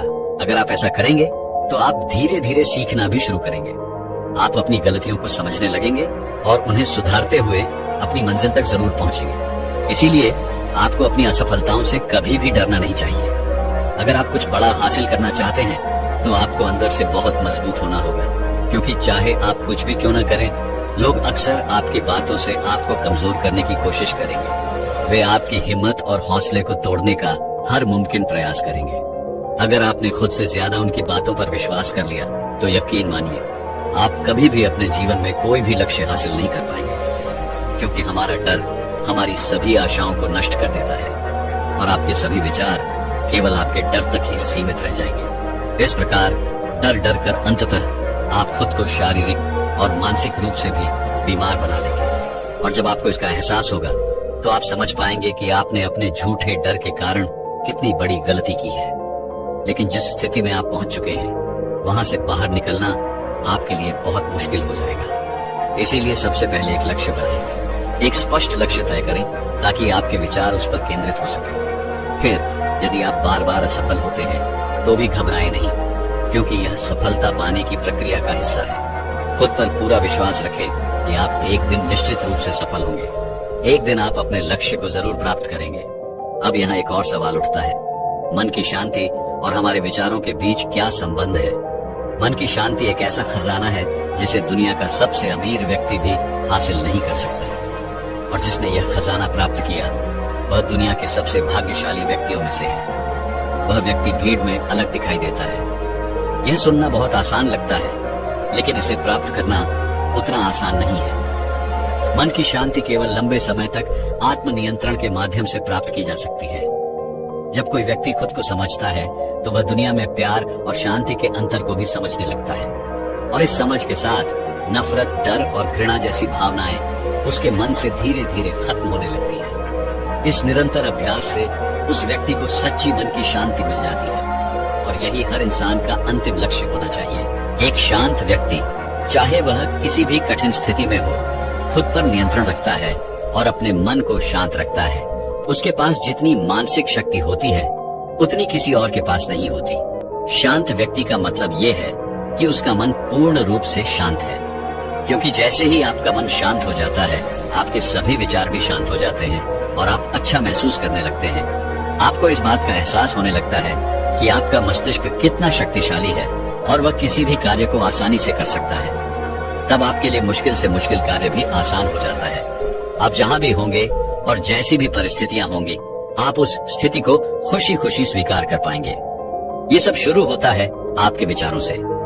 आपके विचारों पर नियंत्रण रखना और उन्हें सकारात्मक दिशा में ढालना बहुत महत्वपूर्ण है। यह सिर्फ ध्यान के माध्यम से ही संभव है। ध्यान वह मार्ग है जिससे आप खुद को जान सकते हैं, अपनी शक्तियों को पहचान सकते हैं और अपने विचारों की क्षमता को समझ सकते हैं। इसलिए यदि आप भी अपने जीवन में कोई बड़ा लक्ष्य प्राप्त करना चाहते हैं, तो सबसे पहले एक स्पष्ट लक्ष्य निर्धारित करें। इससे आपके विचार उस लक्ष्य पर केंद्रित हो सकेंगे।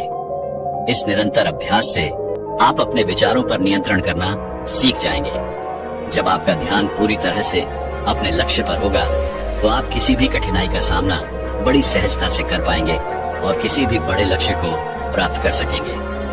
दोस्तों, मैं उम्मीद करता हूँ कि यह कहानी सुनने से आपके जीवन में अच्छे बदलाव आए होंगे। आपको इस वीडियो से क्या सीखने मिला, कृपया कमेंट करके बताएं। और अगर आपको लगता है कि यह कहानी आपके परिवार और दोस्तों के लिए भी उपयोगी हो सकती है, तो उन्हें जरूर बताएं। आज की यह कहानी सुनने के बाद आपका जीवन सफल होना तय है, क्योंकि आज की कहानी के बाद आप अपने शरीर और मन के बारे में बहुत कुछ समझ पाएंगे। तो चलिए आज की अद्भुत कहानी की शुरुआत करते हैं। दोस्तों, एक गुरु का एक शिष्य था जो बहुत ही मस्त मौला था। उसे किसी चीज की कोई चिंता नहीं थी। जब उसका मन करता, वह उठता, खाता, पीता और सो जाता। उसका जीवन बिना किसी लक्ष्य के मस्त मौला तरीके से चलता था। लेकिन वहीं पर गुरु के बाकी शिष्य अपने जीवन को गंभीरता से लेते थे। वे अपने जीवन में एक निश्चित लक्ष्य निर्धारित करके आगे बढ़ रहे थे। वे सभी अपने कामों को नियमानुसार करते, सही समय पर करते और देखते ही देखते वे अपने जीवन में उन्नति कर रहे थे। वह मस्त मौला शिष्य जब उन बाकी शिष्यों को देखता, तो वह उन पर हंसा करता। वह मन ही मन सोचता, इनका जीवन कितना बेरंग है, ये लोग कितनी मेहनत कर रहे हैं। मेरा जीवन तो कितना मस्त है, कोई चिंता नहीं। यह शिष्य हर सुबह उठता, अपना कार्य करता, गुरु से उपदेश ग्रहण करता और फिर भिक्षा मांगने के लिए निकल पड़ता। जब वह शाम को भिक्षा लेकर वापस लौटता, तो भोजन तैयार करता, भोजन करता और फिर सो जाता। वह मन ही मन सोचता, क्या यही जीवन है? हर दिन वही काम करते हुए जीवन का कोई अर्थ नहीं है। यह सब सोचते हुए वह खुश हो जाता और खुद को सबसे श्रेष्ठ मानने लगता। लेकिन जैसे जैसे समय बीतता गया, वह मस्त मौला शिष्य वहीं का वहीं पड़ा रहा। आश्रम के बाकी शिष्य धीरे धीरे आगे बढ़ने लगे और सफलता की ऊंचाइयों को छूने लगे। वह मस्त मौला शिष्य यह सब देखकर मन ही मन चलने लगा और उसकी ईर्ष्या बढ़ने लगी। गुरु ने फिर मुस्कुराते हुए कहा, भंते, अनुशासन हमेशा से सफलता का मूल मंत्र रहा है। जो व्यक्ति अनुशासित नहीं होता, जो अपने आप पर काबू नहीं रखता, वह जीवन के किसी भी क्षेत्र में सफलता नहीं प्राप्त कर सकता। अनुशासन का दूसरा नाम है साधना और तपस्या। अनुशासन का पालन करना मुश्किल जरूर हो सकता है, लेकिन मानव जीवन के लिए सफलता का यही मुख्य मार्ग है। अनुशासन का मतलब है किसी भी क्षेत्र में या जीवन के किसी भी पहलू में नियमों का पालन करना, समय का पाबंद होना और खुद को पूरी तरह से समर्पित करना। हमेशा अपने काम को सही तरीके से और सही समय पर पूरा करना। गुरु की बातों को ध्यान से सुनकर वह शिष्य समझ गया। गुरु ने आगे कहा, आजकल लोगों को यह भ्रम हो जाता है कि अनुशासन में रहने से उनकी आजादी छिन जाएगी। लेकिन सच यह है कि अनुशासन में रहने से ही आपकी आजादी वास्तव में बढ़ती है। जो व्यक्ति खुद पर नियंत्रण रखता है, उसे जीवन की हर चुनौती का सामना करने की शक्ति मिलती है। यही असली स्वतंत्रता है। वह शिष्य अब पूरी तरह से समझ चुका था कि अनुशासन और साधना से ही जीवन में सफलता प्राप्त होती है। उसने अपने गुरु से दृढ़ संकल्प लिया कि अब वह अपने जीवन में अनुशासन को अपनाएगा और अपनी सभी कार्यों को समय पर और सही तरीके से करेगा। लेकिन वास्तविकता ठीक इसका उल्टा है। जिन लोगों का खुद पर नियंत्रण नहीं होता, जो खुद पर काबू नहीं रख पाते, वे निर्णय लेने में अत्यधिक गंभीर हो जाते हैं और उनके निर्णय अक्सर गलत साबित होते हैं। वहीं जो लोग खुद पर काबू रखते हैं, जिनका आत्म नियंत्रण मजबूत होता है, वे फैसले लेते समय ज्यादा सामान्य स्थिति में रहते हैं। इस कारण उनके फैसले ज्यादातर सही साबित होते हैं। वे ज्यादा खुश रहते हैं और परेशानियों से निपटने में सक्षम होते हैं। तभी मस्त मौला शिष्य अपने गुरु से कहता है, हे गुरुवर, अगर आपकी सारी बातें सच हैं, तो अब मुझे क्या करना चाहिए? मैं किस तरह से अपने आप पर नियंत्रण पा सकता हूँ? मैं किस तरह से अपने जीवन में किसी लक्ष्य को पा सकता हूँ? कृपया मुझे सही मार्ग दिखाइए। इस पर गुरु मुस्कुराए और अपने मस्त मौला शिष्य से कहते हैं, मैं तुम्हें आज कुछ ऐसी आदतें बताने जा रहा हूँ जिन्हें यदि तुम अपने जीवन में उतार सको और नियमित रूप से पालन करो तो तुम जरूर अपने जीवन में कुछ बड़ा हासिल कर पाओगे। तुम्हारा जीवन पूरी तरह से बदल जाएगा। तुम अपने जीवन पर काबू कर सकोगे, तुम अपने आप पर नियंत्रण पा सकोगे और जो भी फैसले तुम लेना चाहोगे उसे सटीक रूप से ले पाओगे। फिर गुरुवर ने शिष्य को पहली आदत बताई, खुद को समझो। अनुशासन में कैसे रहे, इसे समझने के लिए सबसे पहले तुम्हें खुद को समझना होगा। तुम दूसरों को तब तक नहीं समझ सकते जब तक तुम खुद को न समझ सको। जब हम खुद को समझने लगते हैं तो हम दूसरों को भी समझने की क्षमता पा लेते हैं। इसके लिए तुम्हें ध्यान करना होगा। तुम जितना ध्यान करोगे तुम्हारा मन उतना अधिक एकाग्र होगा और तुम ध्यान में उतरते जाओगे।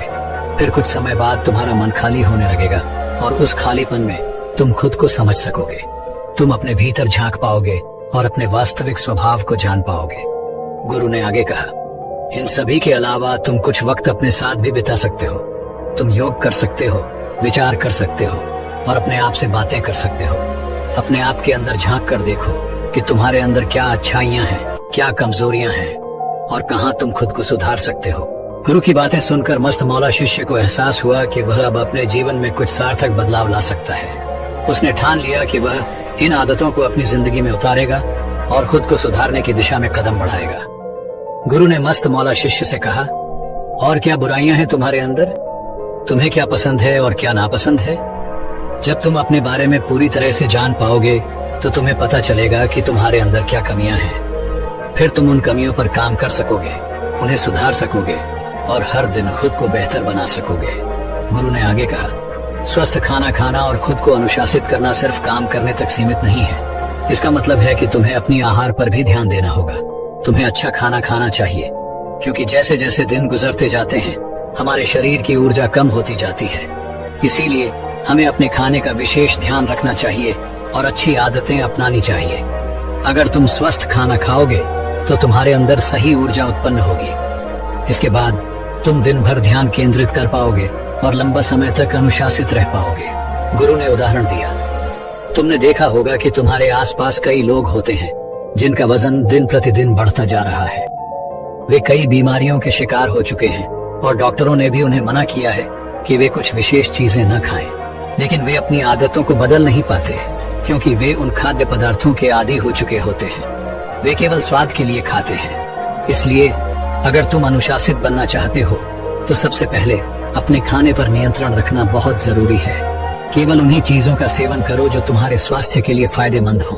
गुरु ने समझाया, अगर तुम कुछ समय के लिए उन चीजों को छोड़ देते हो तो तुम आसानी से नई आदतें बना सकते हो और जब तुम अच्छा खाओगे तो तुम्हारा मन और मस्तिष्क भी स्वस्थ होंगे, अच्छे विचार उत्पन्न होंगे और तुम्हारा स्वास्थ्य बेहतर होगा।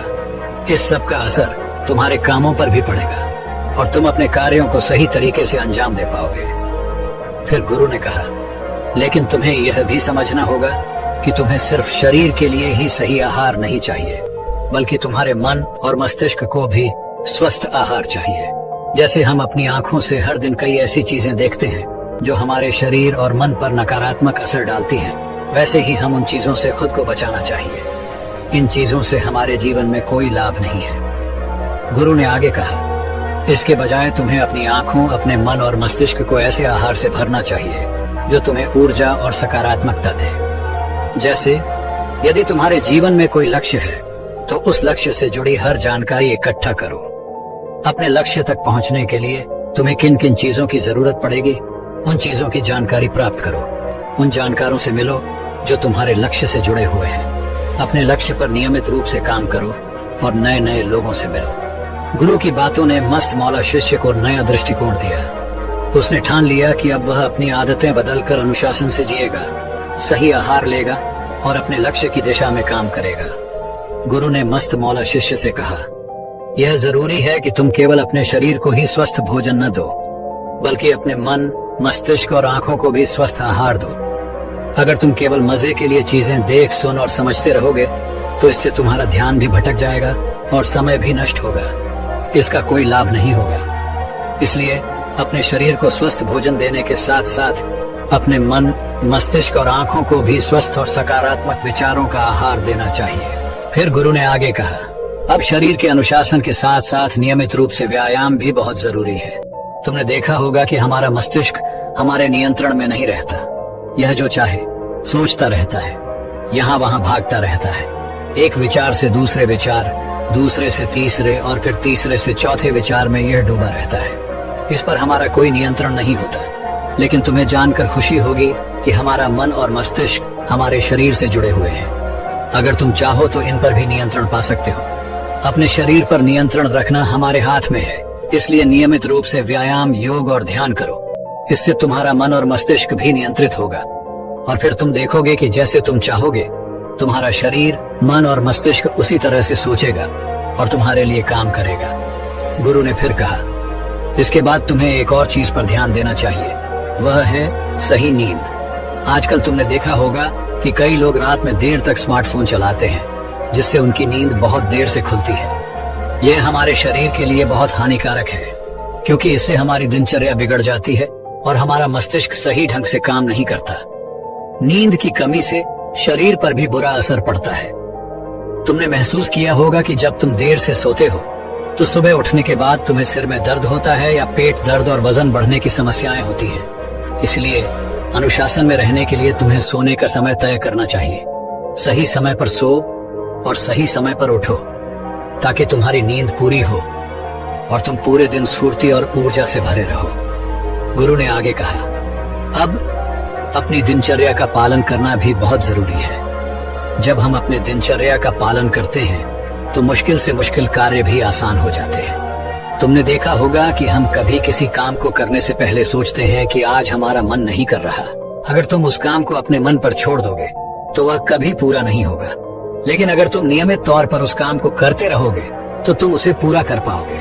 वह काम न तो तुम्हारे लिए बोझ बनेगा और न ही उस काम को न करने का कोई बुरा प्रभाव पड़ेगा। जैसे अगर तुमने एक नियम बनाया है कि तुम एक निश्चित समय पर पढ़ोगे तो तुम्हें पढ़ना ही चाहिए।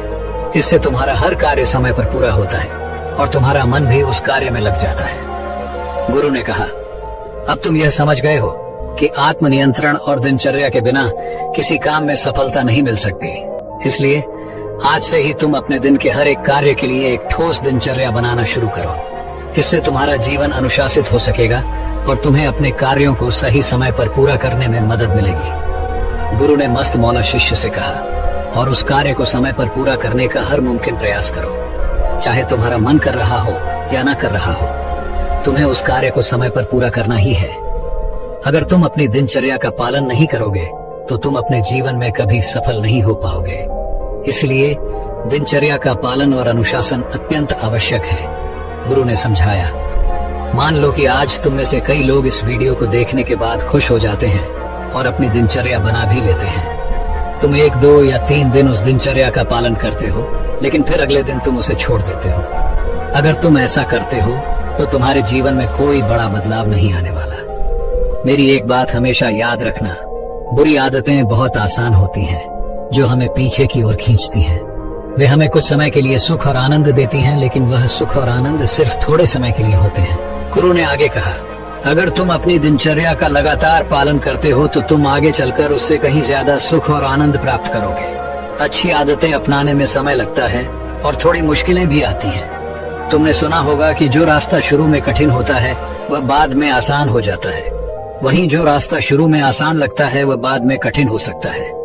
इसलिए तुम्हें यह तय करना है कि तुम कौन सा रास्ता चुनना चाहते हो। यह पूरी तरह से तुम पर निर्भर करता है। फिर गुरु ने कहा, अब तुम अपने लक्ष्य खुद तय करो। अक्सर ऐसा होता है कि हम अपने जीवन में कई लक्ष्य निर्धारित करते हैं, लेकिन हम अपने आलस या खराब दिनचर्या के कारण उन लक्ष्यों को बीच में छोड़ देते हैं। हम चाहते हैं कि वह लक्ष्य कोई और पूरा करे, लेकिन क्या तुम सच में समझते हो कि तुम्हारा सपना तब पूरा हो सकता है जब कोई और उसे पूरा करेगा?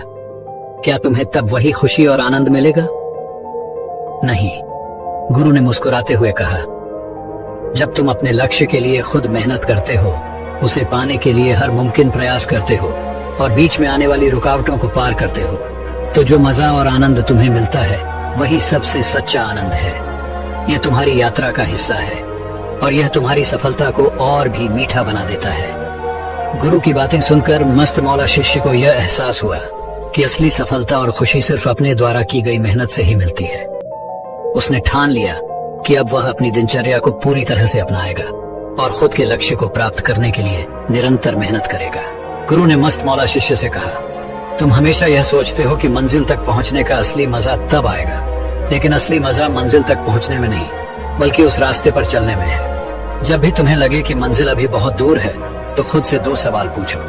पहला, मैंने कल से आज अच्छा क्या किया है, और दूसरा, मैं अभी और अच्छा क्या कर सकता हूँ। इससे तुम्हारे भीतर एक प्रेरणा जागेगी और तुम और बेहतर करने की कोशिश करोगे। तुम्हारा अनुशासन फिर से मजबूत होगा। गुरु ने आगे कहा, हम में से अधिकांश लोग यही चाहते हैं कि हम जो लक्ष्य निर्धारित करें उसमें कोई हमारा साथ दे, कोई हमारी मदद कर दे, ताकि हम जल्दी से अपने लक्ष्य तक पहुंच जाएं। लेकिन ऐसा करना ठीक नहीं है। तुम्हें दूसरों से जानकारी और मदद लेनी चाहिए, लेकिन तुम्हें खुद ही अपने लक्ष्य की ओर बढ़ना चाहिए। रास्ते में आने वाली हर रुकावट का सामना तुम्हें खुद ही करना होगा, तभी तुम्हें असली खुशी मिलेगी और तुम उस आनंद का अनुभव कर सकोगे। गुरु ने फिर मस्त मौला शिष्य को एक और महत्वपूर्ण बात बताई, समय का प्रबंधन करो। तुम्हें देखा है, दिन भर हम कई कार्यों में लगे रहते हैं, लेकिन कई काम अधूरे रह जाते हैं। इसका कारण यह है कि तुमने समय का सही प्रबंधन नहीं किया। जब तुम किसी कार्य में जुट जाते हो तो पूरा समय उसी में दे देते हो, बाकी कार्य अधूरे रह जाते हैं। सबसे पहले जो जरूरी और कठिन कार्य है उसे पूरा करो, उसके बाद बाकी कामों को पूरा करो। गुरु ने कहा, अगर तुम किसी कार्यालय में काम नहीं करते तो भी यही नीति अपनानी चाहिए। पहले मुश्किल काम को पूरा करो, फिर सरल कामों को बाद में निपटा लो। इस तरीके से तुम समय का सही प्रबंधन कर पाओगे और हर कार्य समय पर पूरा हो जाएगा। फिर गुरु ने ध्यान भटकने से बचने के उपाय पर चर्चा करते हुए कहा, हमारा वातावरण हमें बहुत प्रभावित करता है, इसीलिए अपने वातावरण को अनुशासन के हिसाब से अनुकूलित करो। अपने काम के स्थान से हर उस चीज को हटा दो जो तुम्हारा ध्यान भटकाती है। जैसे अगर तुम काम कर रहे हो तो अपने फोन को अपने पास से दूर रखो। आजकल सोशल मीडिया पर हर कोई ऑनलाइन रहता है और यह तुम्हारा ध्यान भटका सकता है। गुरु ने मस्त मौला शिष्य से कहा, अगर तुम इन सभी बातों का पालन करोगे तो न केवल तुम्हारा समय सही तरीके से बीतेगा, बल्कि तुम अपने लक्ष्य को पूरा करने में भी सफल हो पाओगे। तुम्हारे जीवन में अनुशासन होगा और तुम्हारे मन और शरीर पर तुम्हारा नियंत्रण होगा। यही सफलता की कुंजी है। गुरु ने मस्त मौला शिष्य से कहा, अगर तुम अपने जीवन में कोई बड़ा बदलाव लाना चाहते हो तो सबसे पहले तुम्हें अपने विचारों पर नियंत्रण पाना होगा। तुम्हारा शरीर सिर्फ एक उपकरण है और तुम्हारा मन इस उपकरण को नियंत्रित करता है। जितना तुम अपने शरीर, मन और मस्तिष्क पर नियंत्रण पाओगे उतना ही तुम्हारा जीवन बेहतर होगा। इसके लिए तुम्हें अपने आहार, ध्यान और सोचने के तरीके पर ध्यान देना होगा। गुरु ने उसे आगे कहा, समय का प्रबंधन करना भी महत्वपूर्ण है। तुम्हें अपनी दिनचर्या में अनुशासन बनाए रखना चाहिए। जैसे अगर तुम सुबह जल्दी उठकर काम शुरू करते हो तो पूरे दिन का काम तुम्हारे लिए आसान हो जाएगा। अपने कामों को सही समय पर पूरा करो और हमेशा अपने लक्ष्य पर ध्यान केंद्रित करो। गुरु ने मस्त मौला शिष्य से कहा, दूसरों से मदद लेना ठीक है, लेकिन अपने लक्ष्य की ओर बढ़ने के लिए तुम्हें खुद ही काम करना होगा। दूसरों से जानकारी और सुझाव ले सकते हो, लेकिन अपना रास्ता खुद तय करो और उस पर बिना किसी रुकावट के चलते रहो। तभी तुम जीवन में कोई महत्वपूर्ण बदलाव ला सकोगे। एक और बात ध्यान रखना, गुरु ने कहा, तुम्हें अपने आसपास के माहौल को भी अनुशासन के हिसाब से अनुकूलित करना होगा। हर ऐसी चीज को दूर कर दो जो तुम्हारा ध्यान भटकाती है। जब तुम काम कर रहे हो तो अपने फोन को दूर रखो। सोशल मीडिया या अन्य डिजिटल प्लेटफॉर्म तुम्हारा ध्यान भटकाते हैं और इससे तुम अपने काम पर पूरी तरह ध्यान नहीं दे पाते। गुरु ने मस्त मौला शिष्य से कहा, समय का सही प्रबंधन बहुत जरूरी है। जब तुम्हारे पास बहुत सारे काम हो और तुम कोई काम सही समय पर न कर सको तो वो काम अधूरा रह जाता है। सबसे पहले तुम्हें सबसे कठिन और महत्वपूर्ण काम को पूरा करना चाहिए और बाकी के कामों को बाद में निपटा सकते हो। यह तुम्हारी दिनचर्या का हिस्सा बनना चाहिए। गुरु ने मस्त मौला शिष्य को अंत में एक और महत्वपूर्ण सलाह दी, सकारात्मक सोच की शक्ति को समझो। अगर तुम्हारे मन में नकारात्मक विचार आ रहे हैं तो उन्हें पहचानो और उन्हें सकारात्मक विचारों में बदलने की कोशिश करो। इसी तरह तुम अपने जीवन में बदलाव ला सकोगे और लक्ष्य को हासिल करने में सफल हो सकोगे। फिर गुरु ने मस्त मौला शिष्य से कहा, अगर तुम इन सब बातों का पालन करते हो तो एक दिन तुम न केवल अपने जीवन को अनुशासित कर पाओगे बल्कि तुम अपने लक्ष्य को भी साकार कर सकोगे। तुम्हारा जीवन बदल जाएगा और तुम जीवन में सच्चे सुख और सफलता का अनुभव करोगे। अब मस्त मौला शिष्य ने गुरु से सभी उपदेश समझ लिए थे और उसने गुरु को प्रणाम करके अपनी जिंदगी में बदलाव लाने के लिए ठान लिया। अब वह रोज ध्यान करता, अपने कार्यों को नियमित रूप से पूरा करता और अपने जीवन को अनुशासित तरीके से जीने लगा। अब वह शिष्य आश्रम में सबसे कुशल और अनुशासित हो चुका था। सभी शिष्यों में वह सबसे अलग दिखाई देता था। उसकी मेहनत और अनुशासन ने उसे एक नई दिशा दी थी। गुरु ने अपने पहले शिष्य की ओर देखा और मुस्कुराते हुए कहा, भंते, तुमने अपनी गलती को स्वीकार किया और यही सबसे महत्वपूर्ण बात है। अब तुम्हें अपने जीवन में सुधार के लिए कुछ करना होगा। गुरु की बातों को ध्यान से सुनते हुए शिष्य ने सिर झुकाया और कहा, हे गुरुदेव, अब मुझे समझ में आ गया है कि किसी भी काम को टालने का परिणाम हमेशा बुरा ही होता है। परंतु क्या कारण है कि मैं हमेशा जरूरी कामों को टालता रहा? गुरु ने शिष्य से कहा, यह केवल तुम नहीं बल्कि हर इंसान की आदत बन जाती है। हम सब में एक प्रवृत्ति होती है कि हम जरूरी और कठिन कामों को टालते हैं। इसका कारण यह है कि हम किसी काम को करने के लिए खुद को तैयार नहीं कर पाते और हम उसे टालकर आराम और विलंबित संतुष्टि की ओर बढ़ जाते हैं। लेकिन गुरु ने शिष्य से कहा, यदि तुम्हें सफलता प्राप्त करनी है तो तुम्हें अपनी यह आदत बदलनी होगी। तुम्हें कामों को टालने की प्रवृत्ति को तोड़ना होगा और हर काम को समय पर पूरा करने के लिए खुद को प्रेरित करना होगा। गुरु ने आगे कहा, जब तुम किसी कार्य को स्थगित करते हो तो तुम अपने भविष्य को रोक रहे होते हो। हर टाला हुआ काम तुम्हारे जीवन में एक रुकावट डालता है। इसी तरह यदि तुम किसी काम को टालते रहोगे तो वह काम एक दिन तुमसे पीछा नहीं छोड़ेगा और वह तुम्हारे सामने एक बड़ी परेशानी बन जाएगा। गुरु की बातें शिष्य के दिल में गहरे उतर गईं। उसने अपनी गलती को महसूस किया और ठान लिया कि वह आगे से कभी किसी काम को टालेगा नहीं। गुरु ने कहा, अब तुम समझ चुके हो भंते, अगली बार जब तुम्हें कोई महत्वपूर्ण काम करना हो तो इसे टालने की बजाय तुरंत करना शुरू करो। जितना अधिक तुम अपने समय का सही उपयोग करोगे उतना अधिक तुम अपने लक्ष्यों को प्राप्त कर सकोगे।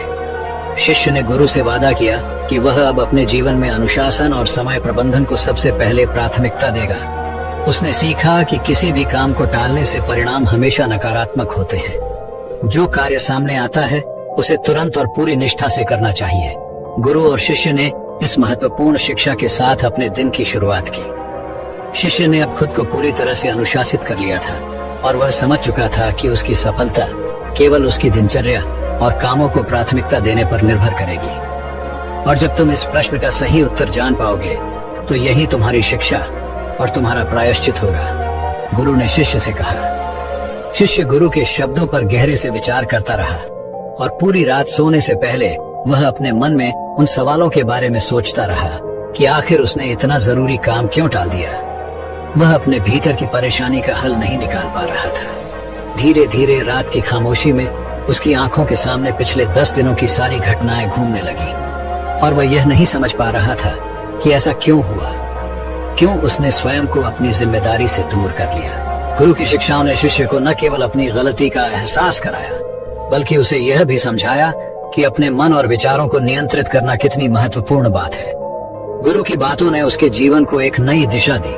तरह तरह के बहाने खोजता है ताकि हमें वह कार्य न करना पड़े। इसीलिए हम अपने मन में हर तरह के उत्तर और बहाने ढूंढते हैं, लेकिन जब हम शांति से एक जगह बैठकर उस समस्या पर ध्यान केंद्रित करते हैं तो हमें उसका समाधान जरूर मिलता है। वह शिष्य कुछ देर और इसी तरह ध्यान में बैठा रहा। अचानक उसके भीतर एक आवाज आई जो उसे समझाने लगी। मन कठिन कार्य को इसलिए टालता है क्योंकि उसे अंदर ही अंदर यह लगता है कि वह इस कार्य को नहीं कर सकता। उसे लगता है कि यह कार्य करने से कोई लाभ नहीं होने वाला। इसी कारण वह इस कार्य से बचने के लिए तरह तरह के बहाने गढ़ता है। इस विचार को अपने मन में स्पष्ट होते हुए देखकर शिष्य ने एक और एहसास किया। वह सोचने लगा, गुरुवर ने जिस लंबे रास्ते की बात की थी वह रास्ता तो बहुत कठिन और लंबा है। मैं उस रास्ते पर कैसे चल पाऊंगा? मुझे तो मेहनत करने से बचना है और मैं उस लंबी राह से बचने के लिए इंतजार कर रहा था कि पुल ठीक हो जाए।